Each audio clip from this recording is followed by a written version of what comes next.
Salve María, llena eres de gracia, el Señor es contigo. Bendita tú eres entre todas las mujeres y bendito es el fruto de tu vientre, Jesús.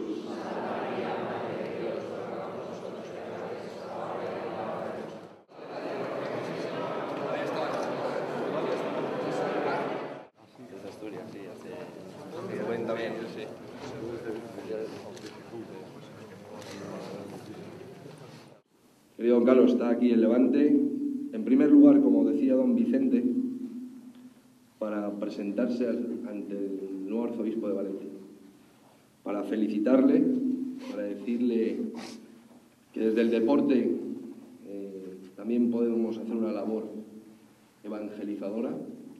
Creo que el deporte es salud, el deporte es bienestar, el deporte es ejemplo para mucha gente.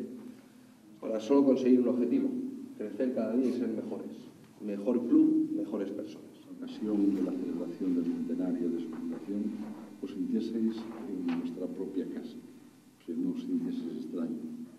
Junto con el Valencia Club de Fútbol, sois los dos equipos más queridos de nuestra ciudad y, por tanto, queridos también por mí, porque yo he venido a querer a la gente que hay aquí en Valencia y todas las instituciones que existen aquí. Quisiera felicitar a toda la familia Granote y desearos lo mejor para esta temporada. Niños y jóvenes, os convertís en modelos a seguir. Y cuando uno sabe que tiene esa responsabilidad y que sabe que alguien le toma como modelo, pues ciertamente su vida o su manera de entender la vida pues tiene que cambiar.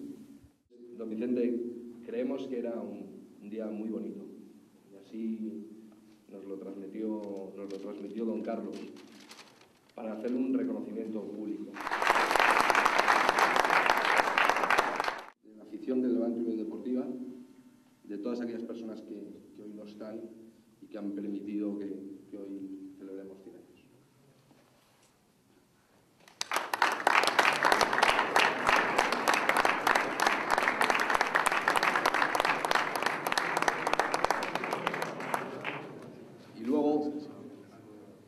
Y luego somos un equipo de fútbol y vestimos una camiseta y unos colores.